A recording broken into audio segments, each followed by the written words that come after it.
Jim Fox couldn't believe how drastically his day had shifted in a matter of hours. That morning, he had woken up feeling utterly disheartened, his sleep plagued by restless thoughts. He had been trying to figure out how to break the news to his daughter, Emily, that he had caught her boyfriend in a compromising situation with one of her supposed friends at the mall. It wasn't merely that they were together, it was the way they were all over each other right outside the mall that troubled him. Jim knew Emily well enough to understand how deeply this would hurt her. He had no doubt that she would be devastated, and the thought of delivering such news before her big volleyball match, the district semi-final, made him anxious. He had resolved to wait until after the game to tell her, hoping to spare her from the distraction. As Jim drove to work, he reflected on the upcoming meeting with his boss. He had been summoned to the office and introduced to a distinguished older man named Ralph Jenkins. Jim had no clue why he was meeting this stranger, so he greeted Ralph with a firm handshake and remained silent, waiting for an explanation. "Jim," his boss began, "we've just wrapped up a deal to acquire Precision Buffers in Daytona Beach. This is Ralph, the previous owner. Starting at the beginning of the year, I want you to head up our maintenance team there. I know you've been feeling stuck here, but consider this your promotion.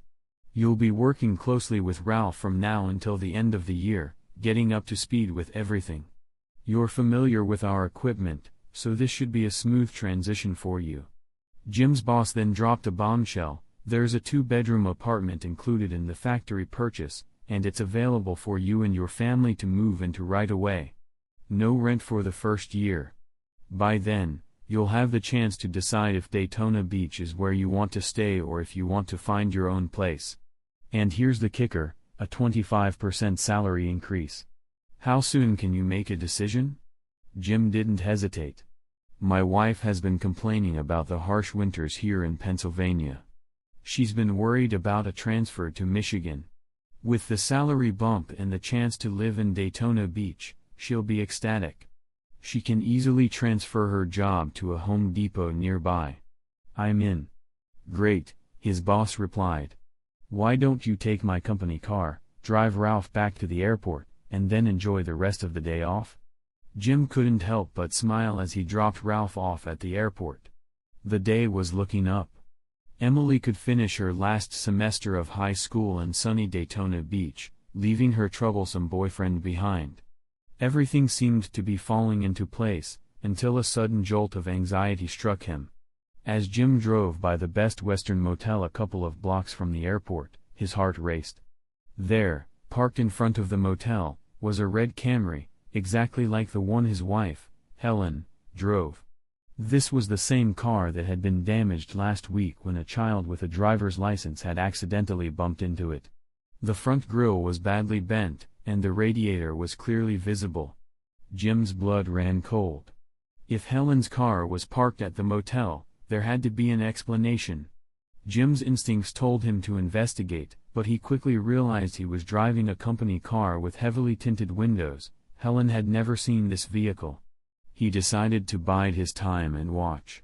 As he waited for Helen to emerge from the motel, he concocted a plan.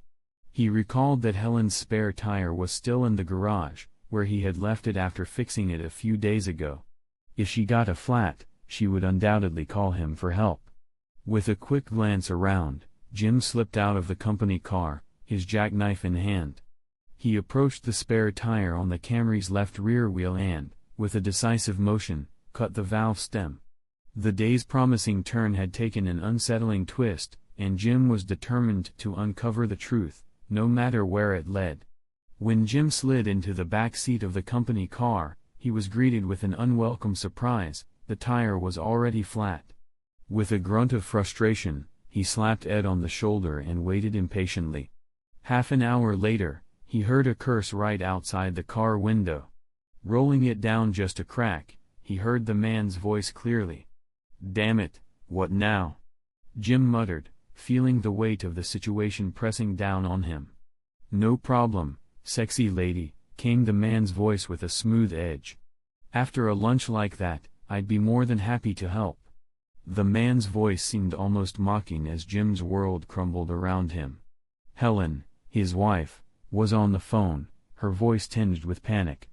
"I don't have a spare tire," she explained. "My husband didn't put the wheel back in the car after fixing it. It's still in the garage at home." What a worthless idiot. Her lover, a man Jim hadn't met before but recognized from Helen's casual mention, responded with a smirk. "I always make sure my wife's car is in top shape. I wouldn't want her stuck somewhere with the kids. Now I wish I had come myself instead of letting you go." Helen, trying to salvage some semblance of normalcy, suggested, "Let's head back to the motel and warm up while I call Jim." As they walked back to the motel, Jim was left stewing in his anger and frustration. He thought about how he would confront Helen when she called, especially since she had asked him to bring the tire to the Don't Tell hotel near the airport. The only hitch was that his phone remained silent. 20 minutes later, Jim watched in disbelief as a familiar Honda Civic pulled into the parking lot and parked on the far side. It was his daughter Emily, arriving to deliver help to her unfaithful mother. Emily knocked firmly on the motel door and waited. When Helen finally opened it, Jim couldn't hear their conversation, but he saw Emily turn and open her trunk, pulling out the spare wheel and setting it on the sidewalk. Helen and her boyfriend approached, and Helen said to Frank, "Get this for Emily. She has a game tonight and can't afford to be exhausted before it even starts."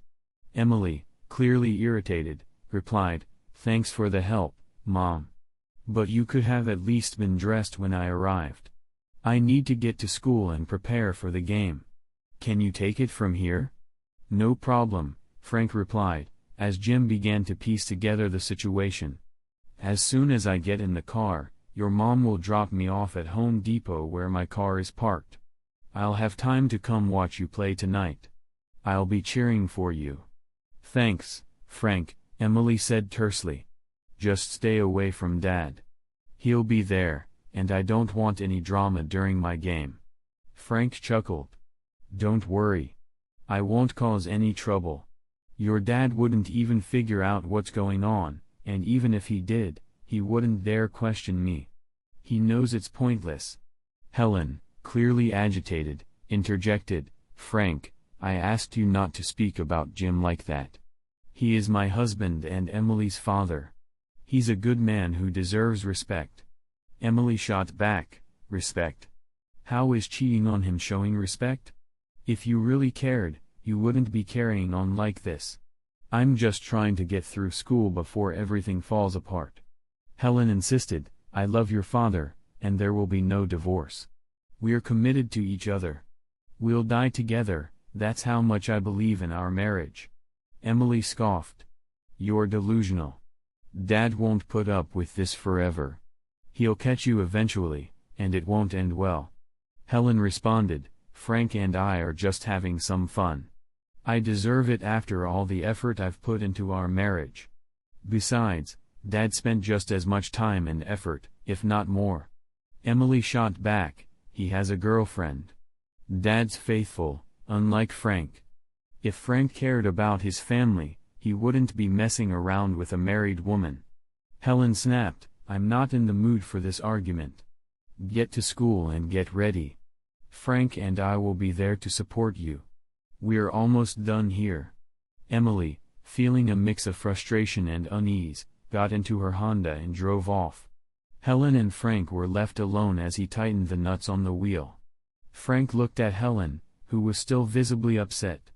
"She's not exactly thrilled about us, is she?" Helen sighed. "No, she's not. But let's focus on getting out of here and supporting Emily tonight." Jim sat numbly in the back seat of the company car long after Helen had driven away, the weight of his discoveries pressing down on him. Learning that Helen had been unfaithful was a brutal blow, but the revelation that his daughter, Emily, was not only aware of the affair but had accepted it as if it were normal, was a gut-wrenching revelation. The pain of it all left him in a daze, struggling to come to grips with the magnitude of the betrayal. As the fog of his shock began to lift, Jim's thoughts turned to Emily's volleyball match. Throughout her entire high school career, he had never missed a single game, but today seemed different. He needed to pull himself together. The thought of facing his wife and daughter at home, where the tension would be palpable, was too overwhelming. With a heavy heart, he returned to the parking lot, retrieved his truck, and drove home, feeling hollow and disconnected. Once at home, Jim's appetite had vanished along with his desire to interact with his family. Instead, he drowned his sorrows in a few beers, hoping that alcohol would numb his pain and help him devise a plan for his future. The irony of his situation was not lost on him. One moment he felt on top of the world with his promising new job in Daytona Beach, and the next, his life had crumbled into chaos. Jim couldn't shake the feeling that Helen might not even be interested in moving to Florida now that she had a lover. The more he contemplated the situation, the more it gnawed at him. He had always been loyal and worked tirelessly to provide for his family, and yet Helen's betrayal was a painful blow to his sense of self-worth. He had once believed their love was strong, but Helen's sudden, heightened affection since Labor Day now seemed calculated, a tactic to keep him content and unsuspecting while she carried on with Frank. He realized with a pang of bitterness that Helen was likely oblivious to his company's plans for the Florida plant. Had she known about the move, she would have assumed it was a transfer to Michigan, a location she would never have considered moving to. If Jim moved to Florida, he could deal with his personal issues while Helen continued her affair, and Emily would stay in Pennsylvania. It wasn't much of a revenge, but it was something. The more Jim thought about it, the more appealing the idea became. With a tentative plan taking shape, Jim began preparing for his move. He had the weekend and the following week to get ready. He would head to Dayton after Thanksgiving, leaving his wife and daughter to believe he was going to Michigan. This way, they wouldn't expect him to join them or question his sudden departure. Feeling slightly better with a plan in place, Jim grabbed some sleeping pills and washed them down with another beer. Experience had taught him that it would take something strong to knock him out before sunrise. He moved his clothes for the next morning to the spare bedroom and brought toiletries and a razor into the second bathroom. Closing the door to the guest room behind him, he crawled into bed. Despite his anxiety, sleep soon overtook him. The next morning, Emily noticed her father's pickup truck parked in the garage and wondered why he hadn't come to her game. She hoped he wasn't sick. Helen, noticing the empty beer cans on the table, was equally concerned. "This doesn't sound like Jim," she said to herself. "I hope he's okay. I'll go check on him." Helen was surprised to find that Jim was not in bed. She returned to the kitchen to talk to Emily. "He's not in bed, not in the garage, and not watching TV. Where could he be? We've checked all the usual places." Emily suggested they look in the basement and laundry room, even though she doubted her father would be there. They also checked Emily's room and the guest bedroom. Finally, they found Jim sound asleep in the guest room, deeply breathing while clutching his pillow. "I think he's drunk," Emily observed. "I've never seen him drink this much before. I wonder why he missed my match and why he's drinking." Helen, concerned but resigned, replied, "We'll have to ask him in the morning." She closed the bedroom door, leaving Jim to his troubled sleep as she and Emily waited for answers. Jim's morning began with a haze of discomfort. He woke up around 5 a.m., his body still groggy from an unsettled night. He dressed quietly, careful not to wake anyone, and slipped out of the house. By the time he sat down for breakfast at IHOP, he had already decided on his course of action. The smell of coffee and sizzling bacon was a stark contrast to the turmoil simmering beneath the surface. His phone rang just as he was finishing his meal. The caller ID displayed Helen's name. "Jim, are you all right?" Helen's voice was tinged with worry. "You didn't come to Emily's match last night. You slept in the guest room and left early this morning. This isn't like you." Jim took a deep breath before responding. "I just thought I'd shake things up a bit, act on a whim for once." He ended the call abruptly, turning off his phone to avoid further inquiries. The rest of the morning was spent at the plant, where Jim methodically packed his tools and belongings into his pickup truck. He needed to ensure everything was ready for his move to a new place. As the hours passed, Jim found a surprising calm settling over him. The past was behind him, but the future was within his grasp. He focused on the positives: a new job, new people, and a change in scenery. The move to Florida was his fresh start, and he was determined to make it work. For the next few days, he planned to keep his relocation a secret. By Thursday, Thanksgiving Day, he would be completely packed and ready to leave early in the morning. Helen and Emily would believe he was heading to a colder climate, and Jim intended to keep it that way. As the afternoon waned, Jim returned home. He washed his hands in the bathroom, only to be met with Helen's scowl when he emerged. "You never hang up on me, Jim," she shouted.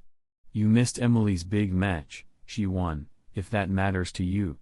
You got drunk, passed out in the guest room, and sneaked out early. Then you hung up on me when I called out of concern. I suppose you expect me to cook dinner now, huh? You might as well starve." Jim, previously burdened by guilt, felt oddly indifferent. Her anger seemed to bounce off him, lacking the impact it once had. He simply nodded, muttering, "Okay," before walking out the door. 10 minutes later, he was at a local sports bar, ordering ribs. The atmosphere was lively, and Jim found himself surprisingly content. He enjoyed a few beers and engaged in animated conversations about football with the other patrons. By the time he returned home, it was nearing 11 p.m. Helen and Emily were settled in the living room, engrossed in an old film. Helen's eyes flicked up to him as he walked in. "So, you've decided to grace us with your presence," she said, her tone dripping with sarcasm. "Don't expect to sleep in my bed until you apologize to Emily and me for being a complete fool." Jim gave a nonchalant okay and continued through the living room toward the bedroom. He quickly gathered his clothes for the next day and retreated to the guest room, undressing and sliding into bed with a sense of relief. He was unbothered by Helen's irritation, a fact Emily noted as she watched him. "He doesn't seem too troubled by your anger," Emily remarked. "It's almost like he prefers the guest room." Helen smirked. "He won't stay there for long. He'll be back in bed with me before you know it. He knows when he's comfortable." Emily shook her head. "I just hope he doesn't find out how great Frank is. Please, stop bringing him up." Helen's grin faded slightly, but she nodded. "All right. But let's focus on making the best of things for now." Helen was adamant about keeping her affair a secret, and she made it clear to Emily. "I need you to stop mentioning Frank," she insisted, her voice steady but her eyes betraying a hint of desperation. "I don't want anyone to know. I think you're just trying to get involved in things that don't concern you, especially if you're not ready to deal with them." Emily stared back at her mother, her expression one of quiet defiance. "Mom, I've seen how things are with you and Frank. I don't want to be the one to hold things together if he's not ready to step up," she countered, her voice tinged with frustration. When Emily had first discovered her mother with Frank, Helen had hoped it would simplify things, at least there would be one less person to deceive. But Emily had become increasingly aware of Helen's double life, and her understanding of the situation made the secrecy more complicated. Helen had hoped Emily would simply accept the situation and keep quiet, but instead, her daughter's respect had eroded. Helen struggled to balance being a good mother with being a lover, especially knowing that Emily was fully aware of her divided roles. Adding to her stress was Jim's recent behavior. For the past 2 days, he had been uncharacteristically distant. There had been no arguments, no signs of discord, just a cold silence from him that Helen found unsettling. She refused to tolerate his attitude, believing that the passionate encounters they shared would be enough to lure him back. Sunday morning, Jim had risen early once again. He made his way to IHOP for breakfast before heading to the park for a long walk. The crisp November air was refreshing, a reminder of the warmth he would soon enjoy in Florida. Returning home just before noon with a six-pack of beer, he settled in to watch pregame coverage for the Eagles game. Helen, feeling a mix of irritation and resignation, initially chose to ignore him but eventually stormed into the garage and drove away. Helen didn't return until 6:30 p.m., and by 7 p.m., the second batch of her absences had passed. Noticing that there was no sign of dinner, Jim turned off the TV and left the house. 20 minutes later, he was at a local sports bar, enjoying ribs and watching football. The Eagles' victory over the Giants put him in good spirits, and he looked forward to their Thanksgiving Day game against the Cowboys. The thought of their triumph made him smile, a small comfort amidst his turmoil. Back at home, Emily voiced her concerns to Helen. "Dad's been acting a bit strange lately. He usually watches the game on Sundays. Did you two have a fight?" Helen's response was measured but firm. "We haven't spoken much. I told him he needed to apologize for missing your match and drinking too much before he could come back to me. I also told him I wouldn't cook for him until his attitude improved. Soon enough, he'll realize what he's missing and apologize." As Emily and Helen watched a movie, Jim returned home just as the football game was becoming one-sided. He bypassed his wife and daughter, heading straight for the spare bedroom. Closing the door behind him, he undressed and slid beneath the sheets. The days that followed were fraught with tension. Jim's silence was a stark contrast to his usual behavior, and Helen found his defiance troubling. Tuesday afternoon, Helen met with Frank, only to encounter yet another flat tire at the motel. Convinced that the two flat tires were no coincidence, she decided to avoid the motel in the future. Thankfully, she had taken the time to have the spare tire fixed the previous Monday, and Frank had once again changed the tire for her. Jim spent Monday packing up his belongings. He carefully packed the clothes he planned to take and left the rest of the wardrobe in the closet, hoping Helen wouldn't notice the absence of his winter clothes. On both Monday and Tuesday afternoons, Jim drove to Home Depot and waited for Helen to leave. On Monday, he followed her to a nearby grocery store before slipping into his favorite bar for dinner and Monday night football. When Emily sat down at the table with her mother, she asked, "Is Dad coming home tonight?" Helen sighed, her frustration evident. "I don't know. He's not talking to me, and he's still sleeping in the guest room. I'm not sure what's gotten into him." The tension in the household was palpable, and Helen's uneasy sense of control was slipping as Jim's silence and Emily's growing awareness of the situation added to her mounting stress. "Is it possible he's figured out what's been going on?" Emily asked, her voice edged with concern. "You told him he couldn't sleep with you and that you wouldn't cook for him. So why would he come home?" Helen sighed, feeling the weight of the situation. "I just can't forgive him, Emily. I'm meeting Frank tomorrow, and you'll have to manage with leftovers. It's not like Dad appreciates it anyway. He gets treated like he's worthless while I rush to please Frank. It feels like Frank has the upper hand here." Emily's frustration bubbled over. "So you skip dinner with Dad and rush to please Frank? It seems like Frank has it easy. At least Frank isn't behaving like a jerk. He treats me with respect, doesn't get drunk, and doesn't hang up on me. Maybe it's because he actually shares your bed. Does Frank take out the trash, mow the lawn, or pay the mortgage?" "No, he doesn't." Helen bristled. "What are you saying?" "Frank doesn't have to do anything except be with you," Emily said bluntly. "Dad does all the heavy lifting around here, and you give what should be his to Frank, who's done nothing to deserve it except compliment your looks. Dad is faithful, and you're not treating him with the respect he deserves." Helen's face flushed with anger. "I am your mother, and I expect some respect from you. Dad expects you to treat him well and be faithful. This isn't happening." Emily shot back, "Respect is earned, not demanded." That evening, as Jim started to head upstairs, Emily stopped him. "Our district championship game is tomorrow at 4. Do you think you can make it?" Jim hesitated. "I'll check my schedule and see what I can do." He went upstairs, avoiding eye contact. Emily, upset, confided in her mother. "It seems like Dad is angry with me too. I haven't done anything to upset him, but he doesn't seem interested in what I have to say.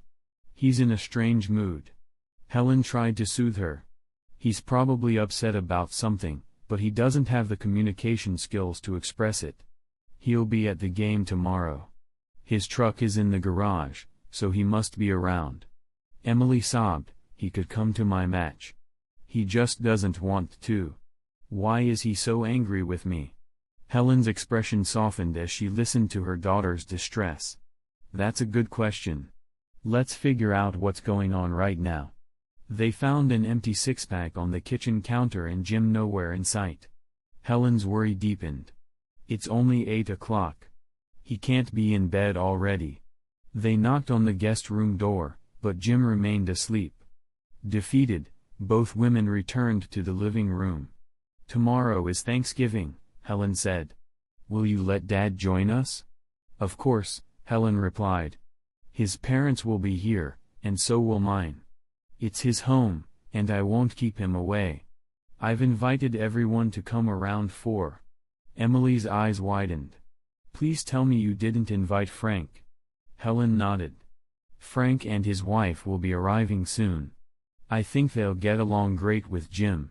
They both love football and hunting, they have a lot in common.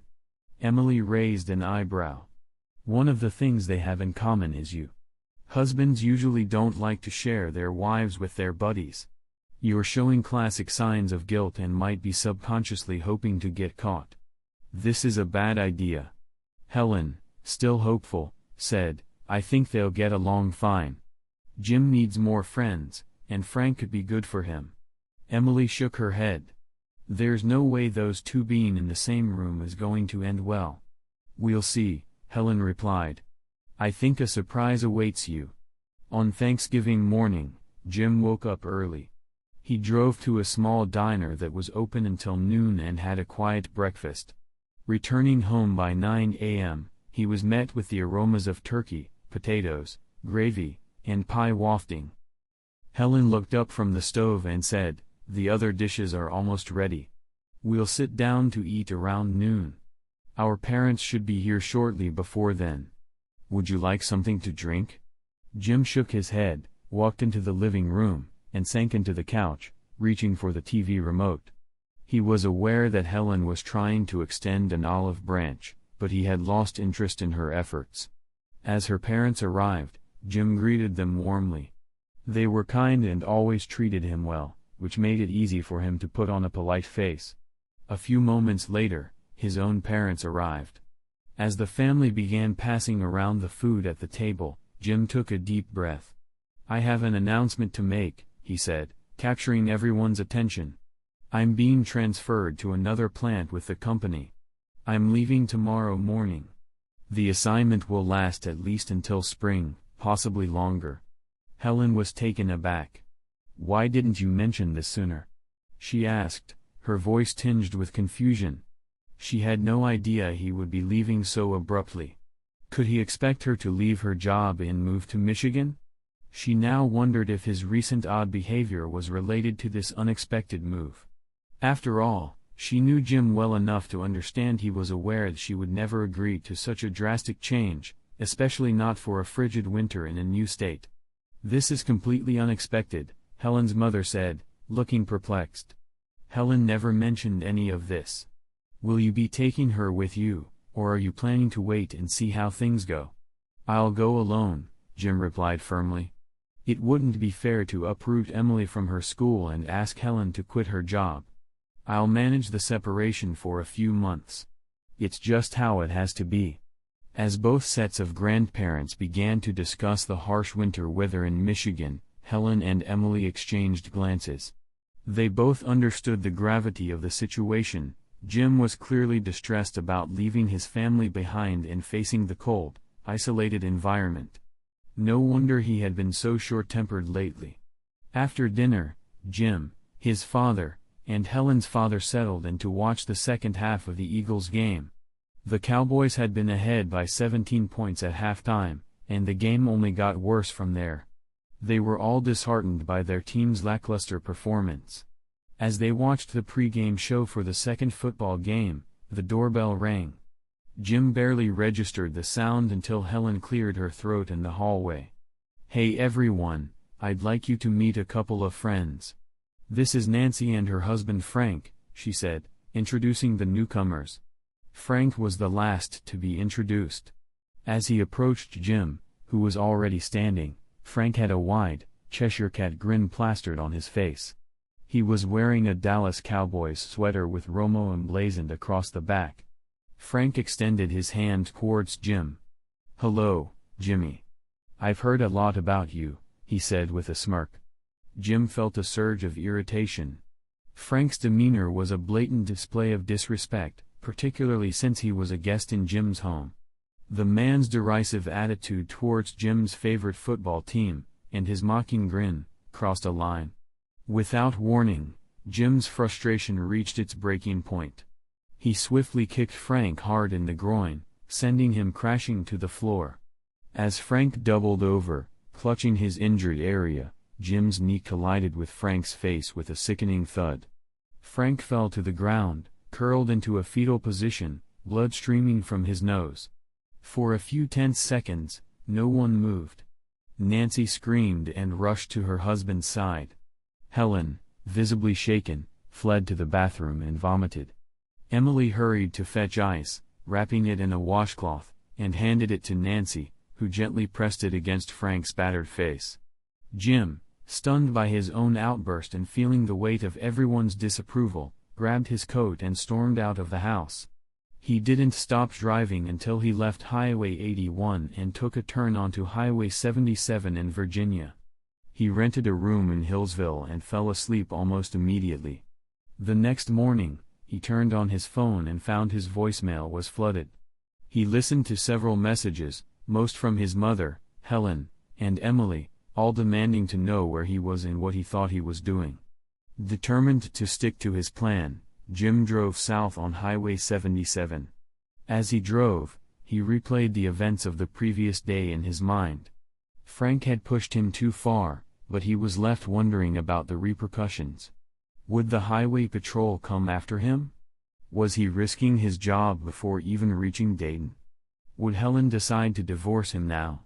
He realized he needed to come to terms with the consequences of his actions. Jim decided to leave his phone on but avoid answering calls for the time being. He figured he'd check the messages after the callers gave up. Less than 30 minutes had passed when his cell phone rang. He glanced at the caller ID and saw it was Helen. He waited a few minutes before he checked his messages. "Jim, please call me. I know the transfer has really upset you, but you need to pull yourself together. Frank will be fine, but he needs surgery on his nose. He won't press charges. Please call me." Jim spent the entire morning and afternoon driving. He arrived at the new apartment at 5 p.m. as promised. There was a safe attached to the outside faucet. He had received the code via email a few days ago, and was able to open the safe, retrieve the front door key, and enter the apartment. By the time he finished unpacking his clothes and settling his personal belongings, it was well past 7. He parked the truck in the garage, made his bed, and finally went to sleep. Since it was Friday evening, Jim had a 2-day break before returning to work. During the move, he'd noticed a few minor issues with the apartment and decided Saturday would be a good day to address them.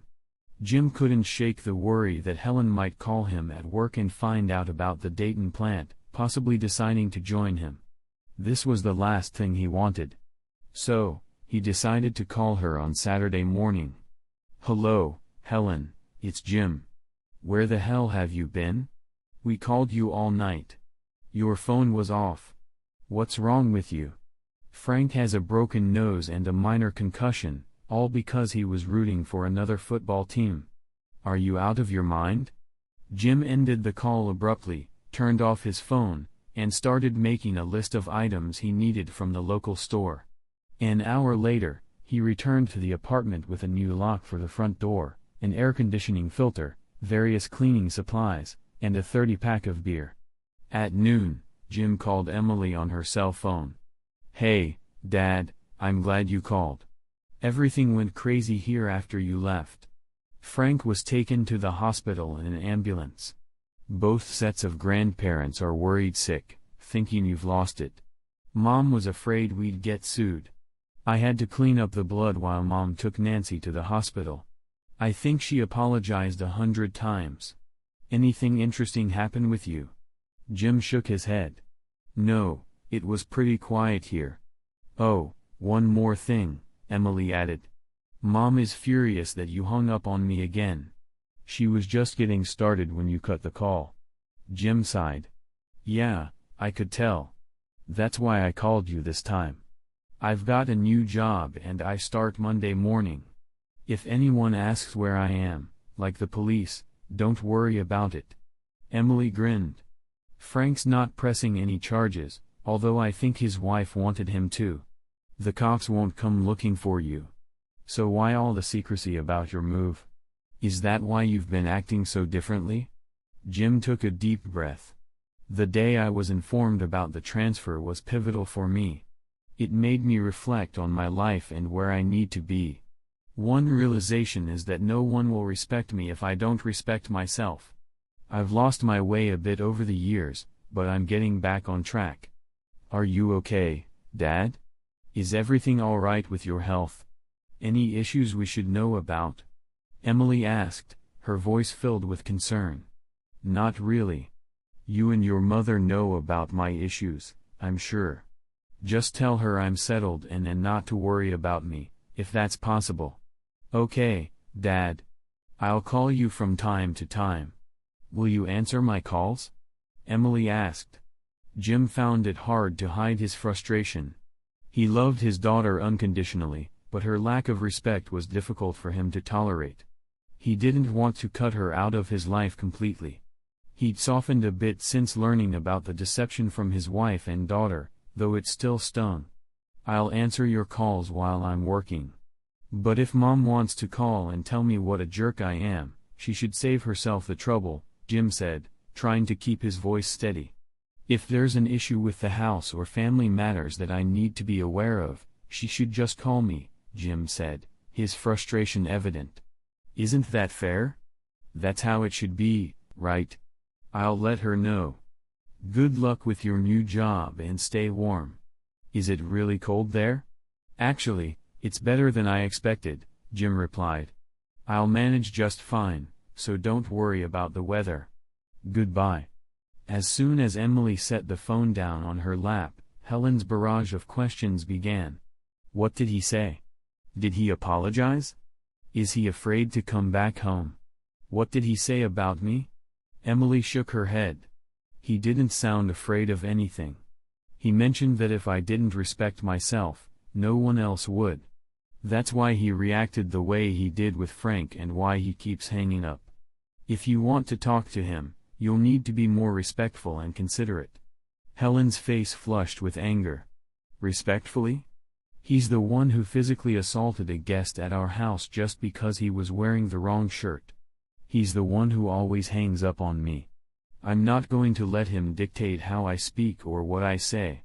I'll tell him everything I think next time I talk to him. Emily's expression was stern. That's exactly the problem. He won't listen to what you have to say. He'll just hang up again. Frank is the only one who might get anything out of you unless you find another boyfriend or two. Helen's frustration boiled over. Why do you keep making these rude and derogatory remarks? Emily fired back. Because you're being rude, demeaning, and extremely disrespectful.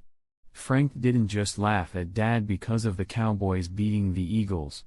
He laughed at him because he's been having an affair with you. That's enough to drive anyone up the wall. Jim doesn't know anything about Frank and me, so he couldn't pick up on Frank's hints. Helen tried to defend herself. But he knew Frank was being disrespectful. He put him in his place. When you visit someone's home, you shouldn't mock or belittle them, regardless of personal issues. Any man would be angry, even if he didn't know his wife was having an affair with the guy. I'm not going to listen to this anymore, Helen shouted. You live under my roof, and you will give me the respect I deserve, whether you think I deserve it or not. On Wednesday evening, Jim was lounging by the pool when his phone rang.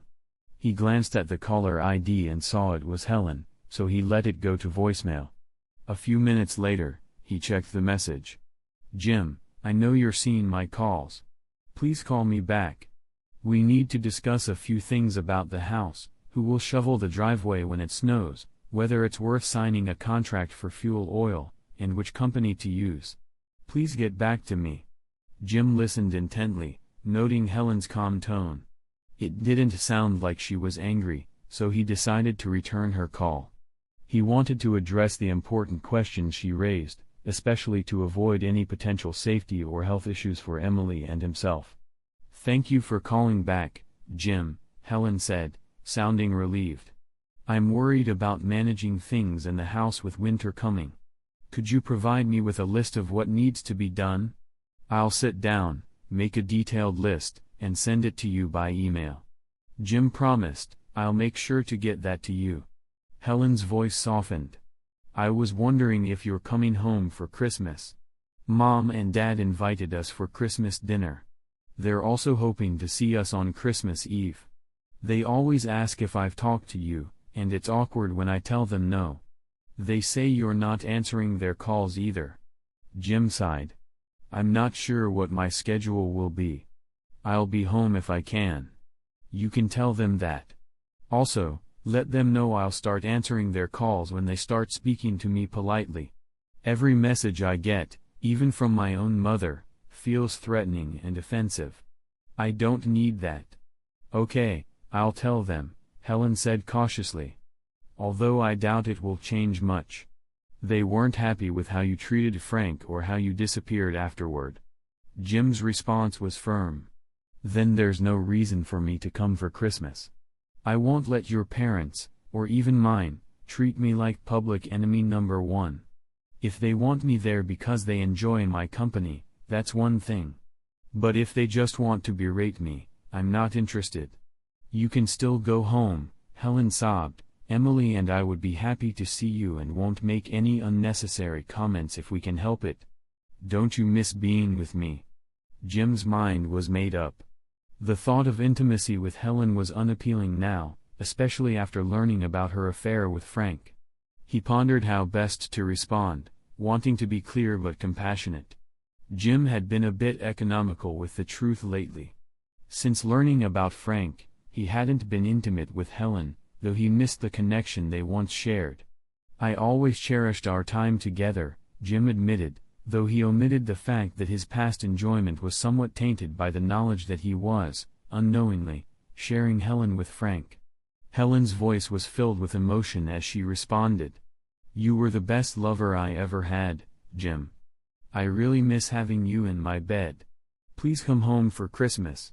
See if you can manage to spend the week with us. I know it's a tough time to get time off, but please try." Jim promised to look into it. "I'll check my schedule and see what I can do. I'll email you a list of contacts to help you prepare for the snow season." Helen hung up with a smile, but Emily, who had overheard the conversation, couldn't help but repeat, "He's the best lover in the world?" Emily's concern was palpable. "It's probably best if Frank doesn't hear this.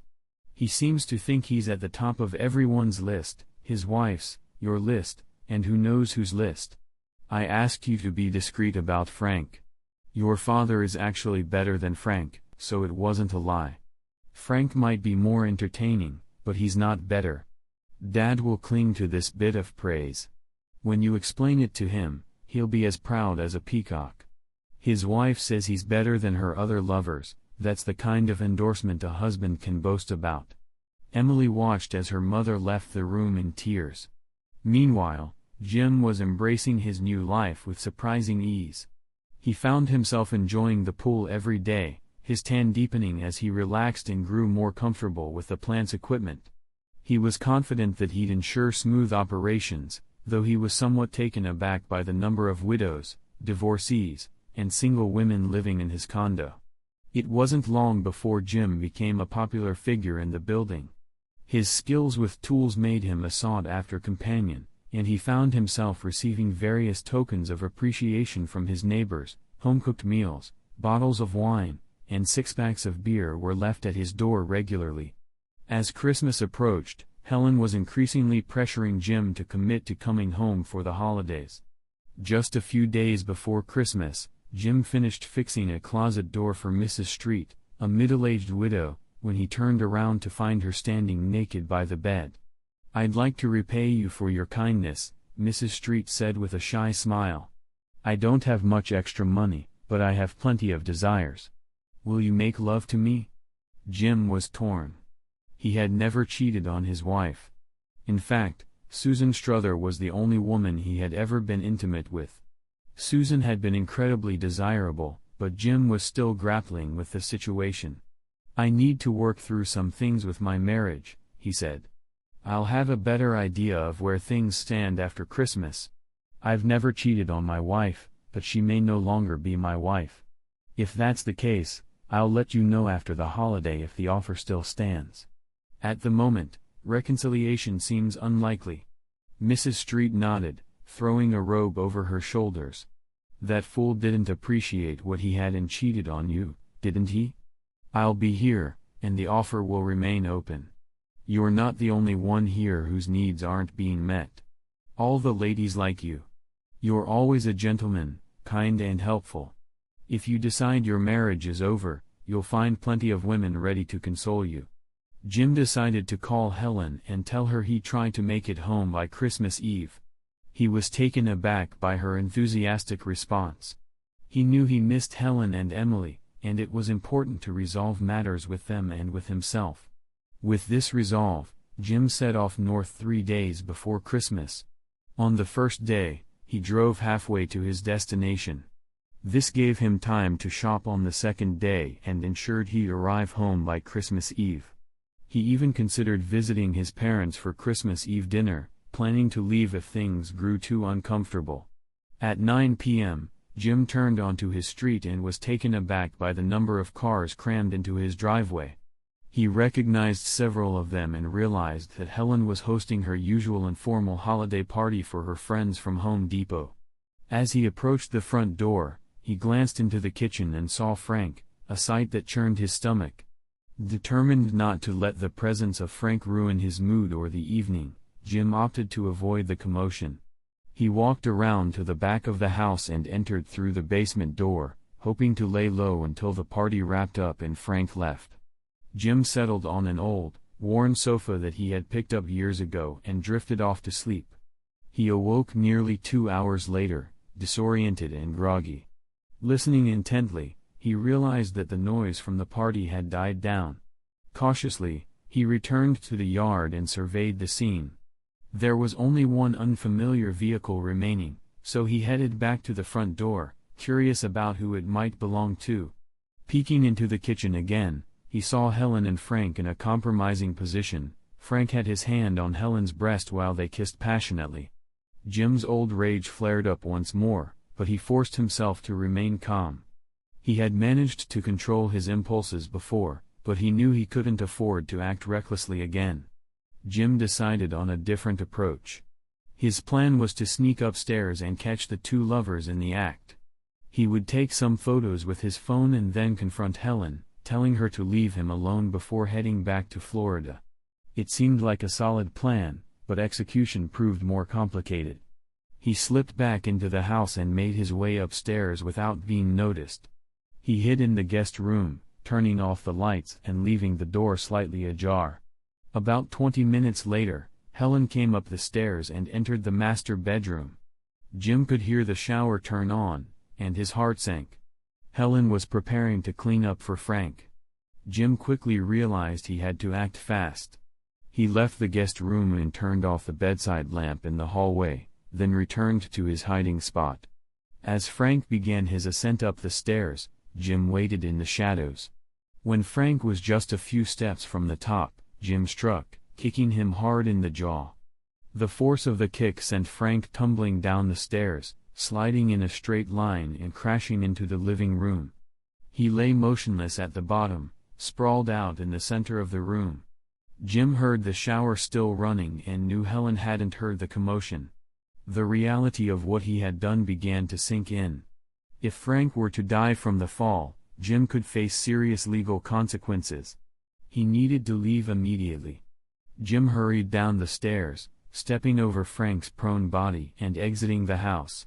2 hours later, he was 100 miles away and decided to keep driving, adding more distance between himself and the scene of the confrontation.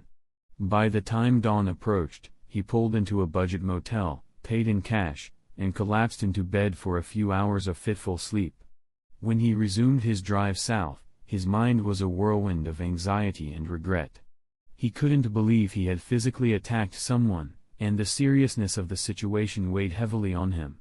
He realized he needed to distance himself from both Frank and Helen if he wanted to avoid further legal trouble. The turmoil of his recent betrayal by Helen and Emily left him feeling isolated and adrift. At noon, his cell phone rang with his parents' number. He ignored the call, not wanting to explain why he wouldn't be coming home for Christmas Eve dinner or why he had attacked Frank. He couldn't deal with those conversations right now. Instead, he focused on putting as much distance between himself and the chaos of his old life as he could. Jim took a deep breath and steeled himself to listen to the voicemail that had just arrived. The voice on the other end, heavy with worry, was his father's. "Jim, this is your father. Please call us as soon as you get this. Things have spiraled out of control at your house. Helen and Emily are safe, but there's a lot you need to know." Jim's heart raced as he dialed his father's number. The call connected, and his father's voice, though steady, was tinged with a gravity that set Jim on edge. "Hello, Dad. I just got your message. What's going on?" "There's no easy way to say this, son," his father began, his voice strained. "Frank showed up at your place again last night. It was late, and he had an accident, fell down the stairs. He's seriously hurt, broken jaw, broken arm, several ribs cracked, and another concussion." Jim's mind reeled. What happened after that? His wife, Linda, was livid when she found out Frank was at your house. She'd thought he was working late at Home Depot. She arrived at your house before the paramedics even got there. She lost it, slapped Helen, called her every name imaginable. She even tried to push Frank off the gurney, but the police intervened. To say she was angry would be a massive understatement. Jim's father continued, his voice softer but more determined. "This all goes back to Thanksgiving when you kicked that guy out. We were concerned about the situation, thinking it was a brutal attack just because he was wearing a cowboy shirt. Now that we have a clearer picture, your mother and I owe you an apology. We should have trusted that you had a good reason. We are proud of you, son. You showed more restraint than I would have in your place." "Thanks, Dad," Jim said, his voice cracking with emotion. "How's Emily? Was she at home during all of this?" "This is another issue," his father replied, sounding weary. "Emily and I had a serious talk this morning. She spent the night with a friend yesterday, but today she admitted she knew about Helen and Frank. Emily said she stayed quiet because she wanted to keep the family together until she finished school. She was planning to tell you afterward. Needless to say, we're all quite disappointed. Your mother told her she betrayed you just like Helen did. There were a lot of tears, but we hugged it out in the end." Jim took a deep breath. "Thank you for understanding and for helping Emily come to terms with everything." "Jim, where are you really? I know you mentioned a transfer, but now I wonder if you just moved to a motel or found a place in town." "Moving to Michigan in December is a big step." Jim chuckled, trying to lighten the mood. "The company bought a smaller house in Daytona Beach. I was promoted to maintenance supervisor and transferred here. They gave me a raise and a small apartment. I'm settling in fine." "Florida, huh? Well, that sounds better than the frozen north. Would it be alright if your mother and I visit in February? We'll be looking to escape the winter by then." "Of course, Dad. You're welcome anytime. Just please don't tell Helen where I am. I don't want to explain things to her right now." "I understand, Jim. We'll keep quiet. I suggest you talk to Emily soon. She's feeling pretty low about all this chaos. She thinks you must have known about Helen's infidelity because of your coldness toward both of them." "Did you know she was aware?" "No, I didn't," Jim replied, feeling a mix of sadness and frustration. I need to go now, Dad. We'll talk more when things settle down. Thanks again for everything. I love you both. With that, Jim ended the call and sank into the quiet of his apartment on Christmas Eve. The stillness of his first Christmas alone weighed heavily on him. He opened a beer, turned on the TV, and tried to numb his thoughts as the doorbell rang.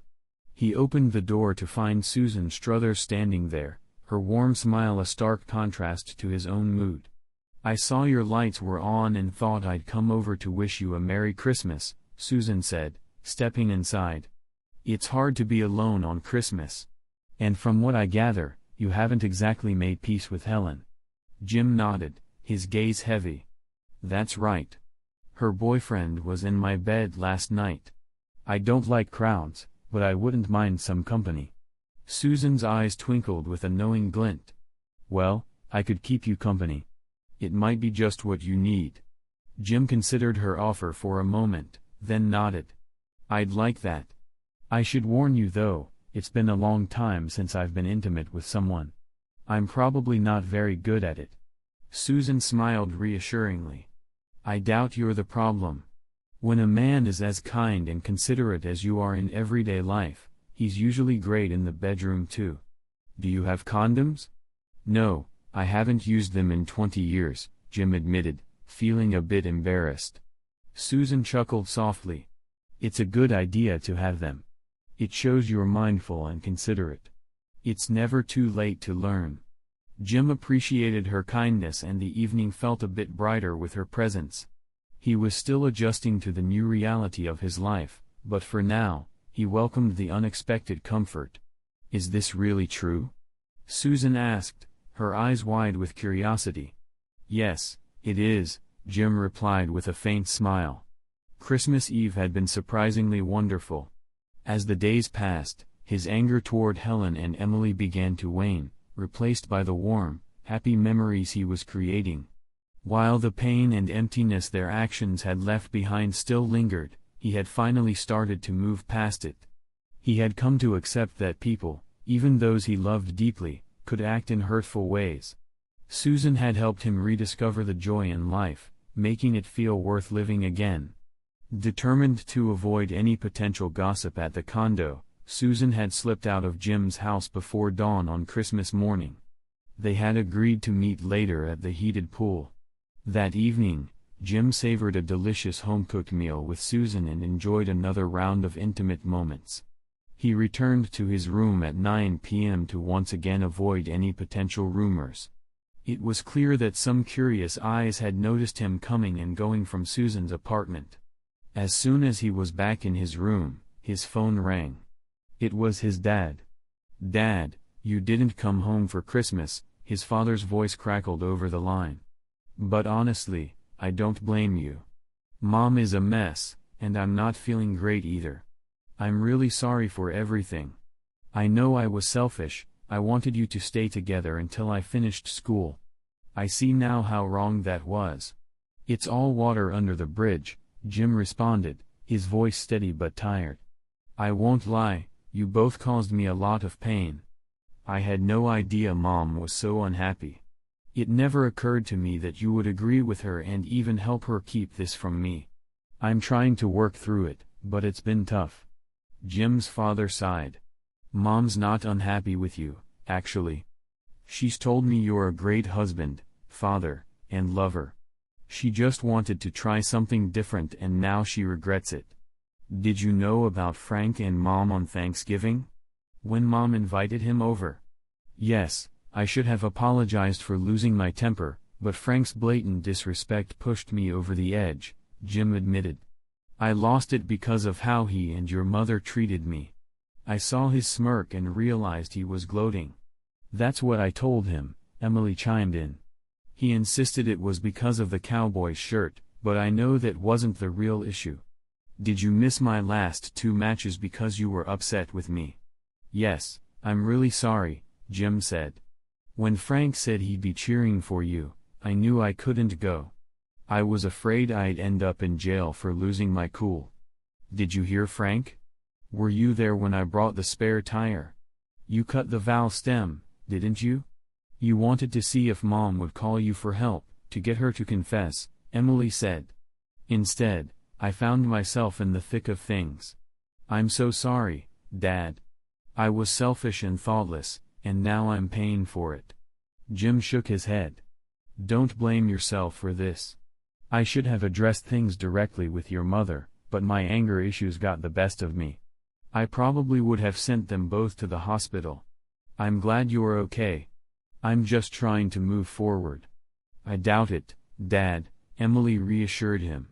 You're not the type to hurt a woman, especially your wife. Frank is a different story. Grandpa told me that Frank fell down our stairs last night, Emily continued. He's pretty banged up but is expected to make a full recovery, though it'll take some time. Oh, and guess what I found in the basement? The new laptop you must have left me for Thanksgiving. It's exactly what I needed, and I'll use it a lot, especially when I head to college next year. Jim was relieved to hear she liked the gift. I'm glad you found it useful. I had forgotten about it. Did you also find the gift for your mother? Yes, Emily said. She cried like a child when she saw the pearls. It was a beautiful gift and made her feel even worse about how she treated you. Funny thing is, I didn't see the gifts until a few days before Christmas when I was in the basement looking for new Christmas tree lights. Jim chuckled softly. Thank you for appreciating them. I'm just glad you liked them. Don't be too hard on yourself. When I was your age, I thought my parents were clueless, but they learned a lot over time. Emily's voice was filled with emotion. Thank you for being such a good father for so many years. I'm just beginning to realize how much you've done for me. I appreciate you more now. I just want you to be happy and have a wonderful life, Jim said warmly. Don't worry about me. I'll be fine. I love you. Maybe I'll find a way to visit you in Michigan this winter, Emily suggested. Jim hesitated before responding. I didn't tell you the whole truth about my transfer. The company bought a small house in Daytona Beach. That's where I'm living now. If you want to visit, I have a spare bedroom. There's a pool right outside the door and the ocean is close by. Jim could hardly believe what he was hearing. A couple blocks away? Are you kidding me? If Mom and I had known, we would have been right there with you, he said, his frustration barely contained. I guess you didn't really want us around, did you? We've caused you so much pain that we didn't deserve to be part of your life anymore. I understand why you didn't tell us everything. We've lied to you for so long that you had every right to keep the truth from us. His father's voice softened, tinged with regret. You're right, Jim. It's no secret anymore. I'll email Mom my address so we can handle the divorce through the mail. I won't need to go back there. Jim could hear the weariness in his father's voice. I was hesitant to ask, but are you planning to divorce Mom? I get it, and I don't blame you at all. I warned her about Frank when she started seeing him, but she was convinced you'd never find out. I just wish things had turned out differently. Good night, Dad. I'll try to visit soon, Jim said, his voice a mix of sadness and resolve. Good night, son. And Merry Christmas, his father replied, his tone softening with warmth. Emily had just pocketed her phone when her mother walked into the room, her expression a mix of confusion and anger. Did I understand correctly? Dad's not in Michigan? Where is he, and why did he lie to us? Emily sighed, trying to keep her voice steady. Dad's actually at his company's new plant in Daytona Beach. He didn't lie to us, he said he was being transferred, and we just didn't know about the plant there. When you called me to bring the spare tire to the motel, he heard everything. He knew who you were with and didn't feel the need to include us. Helen's face darkened. Why didn't he say anything before? Was he scared of Frank? Scared of Frank? Emily snapped, her frustration evident. Dad wiped the floor with Frank. Frank's no match for him in a fight or in raising a family. You're always trying to find flaws in Dad to justify your actions. You'd do well to avoid treating your next husband the way you treat him. Helen looked alarmed. What did Dad say? Is he really thinking about divorce? Emily nodded solemnly. It's hard to believe, but he's had enough of the lies and deception. He feels that divorce is the next step. I warned you he'd do it when he found out. I don't want a divorce, Helen protested. I don't even like Frank. None of this would have happened if he hadn't fallen down the stairs. Emily shook her head. You were doomed the moment I delivered the spare tire. Dad saw and heard everything. He knows about the disrespect, the lies, and the cheating. He knew it when he confronted Frank on Thanksgiving. By then, you were already a divorced woman in all but name. Helen's voice cracked with desperation. Frank isn't to blame. I want Jim to come back. The next day, things took another turn for the worse. Emily called her father to update him on a new problem. Mom got a letter from the state health department. Frank tested positive for a sexually transmitted disease while he was in the hospital. Mom needs to get tested and notify them of everyone she's been with. You're on that list, though I'm not sure where you fall. Jim's response was immediate. Wow, I should have seen this coming. I'll make an appointment today. Thanks for letting me know. I appreciate the heads up. It's the kind of thing a man should expect from his daughter. Jim took immediate action. He arranged for a thorough examination, determined to avoid any health issues that might have come from Helen.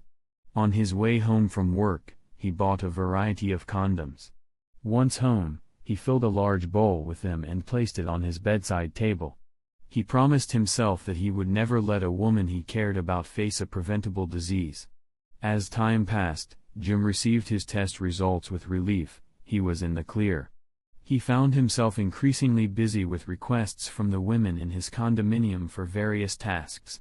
His skills and reliability made him a sought-after handyman, and his new routine kept him occupied, marking a new chapter in his life. That evening, when Jim mentioned to Susan that he was receiving quite a few compliments about his prowess, she confessed with a hint of mischief in her voice. Well, I might have let it slip to a couple of friends about how capable you are in bed. They were sworn to secrecy, but you know how things go. They might have let it slip among their circle of unmarried friends. Jim couldn't help but chuckle at the thought. I guess the secret's out then. It seems to have taken on a life of its own. Susan nodded, her eyes twinkling. Apparently, the ladies you meet seem to appreciate your dedication to health and safety. It just adds to your legend. I've heard a lot of positive feedback. Jim found himself frequently stopping by the drugstore to replenish his supply of condoms. Whenever women visited his bedroom, they'd often rummage through his stash, inspecting the various options before selecting a few. They seemed genuinely pleased by his concern for their well-being, which only added to his reputation. One afternoon, just before Easter, Jim opened the door to find Emily standing there with a small suitcase. Before he could react, she threw her arms around him and hugged him tightly. I'm so sorry, Dad. Please forgive me. Can I stay with you for a few days? I'll leave if you want me to. Jim was taken aback but quickly recovered. I'm surprised to see you here, but of course, you can stay. Let me show you to your room. As Emily stepped inside, Jim took in how much she had grown. You look quite grown up, he remarked. Emily laughed and twirled around. I finally filled out in all the right places. I wear the same bra size as Mom, though it fits me better now since she's getting pretty thin. I caught a ride with the Shears. They were headed to Orlando, so they dropped me off here. I figured you'd let me stay. It's spring break, and I'll be here for just 4 days before they take me back to the cold. Jim agreed. Yes, this place is great. It may not be as big as our old house, but it's cozy and has everything I need, including a heated pool right outside. Emily glanced around, impressed. Wow, it seems like you've got everything you need. Oh, and look what I found in your bedroom, she said with a laugh as she came across the bowl of condoms. Well done, Dad. After everything that's happened, you deserve a little fun. I promise I won't be a bother. I'll just lounge by the pool and soak up the sun while you're at work. What's that orange ball in the sky? I remember seeing it on the 4th of July 2 years ago. Jim laughed. That's the sun. It's good to see you're in good spirits. Tomorrow evening, when I get back from work, we'll go out for dinner. There are some fantastic places around here, especially if you like beer, ribs, steak, or seafood. I'll take you to one of the spots where my colleagues hang out, so they can see how beautiful my daughter is. The next evening, Jim and Emily enjoyed a great meal at a rib joint. As they settled in, Emily asked, "Dad, why did you forgive me? I'm not sure I'd be able to do the same in your position. It was terrible of me to help Mom cheat on you. I hate myself for it and am truly sorry." Jim took a deep breath before responding. "You know, I'm much happier with you around than when you weren't. In that regard, I guess I'm being selfish, it makes me happier. Having you in my life again is now one of my main goals. I'm glad you're here." Emily's eyes softened. "I'm glad you think so. I hope you'll always be happy that I'm around. We've always been close, and it hurt me deeply to think I pushed you away. Do you think there's any chance you'll ever forgive Mom? She's really struggling without you. She's lost weight and hardly goes out. When rumors started about Frank having an STD, it scared everyone at the store. It seems he caught it from the new cashier, and it affected a lot of people. Mom was the only manager on that list, and it was incredibly awkward for her. She's come home in tears several times, but she stuck it out and faced the reality of her mistakes." Jim shook his head. "Emily, your mother and I were supposed to be partners. Partners need honesty and trust, and I no longer have that with her. I thought so, especially after meeting your friends at the pool today. It was awkward hearing so many women asking about you. From the way they talked, I could tell at least 4 of them were involved with you." Emily grinned. "Seriously, they all think you're a sensitive, honest, good-looking guy who's pretty good in bed. I don't know if that's true, but I've had a couple of friends drop by from time to time. They don't think I'm anything special, it's more about the freedom I offer." Jim chuckled, feeling a sense of relief. "Well, it sounds like you're getting along fine. Just remember, I'm here for you, and we'll get through this together." Emily's voice carried a tone of quiet resolve as she spoke to Jim. "Mom really messed things up," she said. "I'd like to come and stay with you as soon as I finish school and find a summer job. I'm thinking about going to college nearby, and if it's close enough, I'd like to live with you. If it's not, I'd like to spend my weekends and holidays with you. My relationship with Mom isn't great anymore. Her deceit affected me more deeply than I realized at the time." Jim's heart softened at her words. "Of course, Emily. I'd be delighted to have you. It's always a joy to spend time with you. Watching you grow into a young woman has been one of the greatest pleasures of my life. We'll make it work, no matter what." They talked regularly, and Jim looked forward to their conversations. When Emily returned from spring break, she insisted that he skip her graduation. "But you must come to Florida right after," she urged. On a sunny Sunday afternoon, Jim opened his front door, eager to greet his daughter. Instead, he was met with an unexpected sight: Helen, standing there with a hesitant smile. For a moment, time seemed to freeze, though Jim knew it could only have been 10 or 15 seconds. He struggled to regain his composure. "Come in, Helen," he said, his voice steady despite the surprise. "Can I offer you a drink?" "That would be nice, thank you," Helen replied, following Jim into the kitchen. He poured 2 glasses of iced tea and they sat down across from each other at the table. Helen took a deep breath before speaking. "I came to pick up Emily. She told me she'll be living here with you. I've relocated my job to Dayton, so we need to figure out what to do with the house. Since you haven't filed for divorce and we haven't spoken about it, I'm not sure what you'd like to do." Jim raised an eyebrow. "You're moving here? What are you planning to do?" "Well," Helen said with a faint smile, "I think I'll stop freezing every winter. Emily's going to college here in Florida, so I have no reason to stay up north, especially when my presence there only fuels gossip. I didn't know what Emily told you, but my parents aren't exactly on my side either. I've disappointed a lot of people, including myself, and especially you. I can't ask for your forgiveness because I know my actions were unforgivable. Helen's voice broke slightly as she continued. I'm looking for a fresh start where people don't make jokes about me. I'm relieved I didn't pass on the STD to you. I think we had stopped being intimate by the time Frank gave me that gift.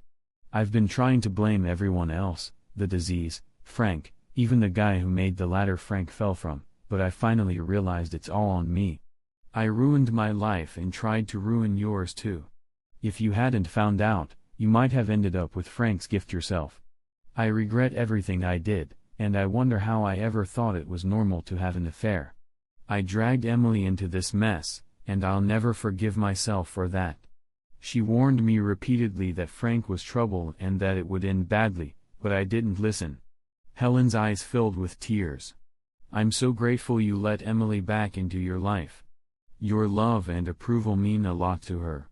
It used to mean a lot to me too, but now that I've lost it, I'd give anything to get it back.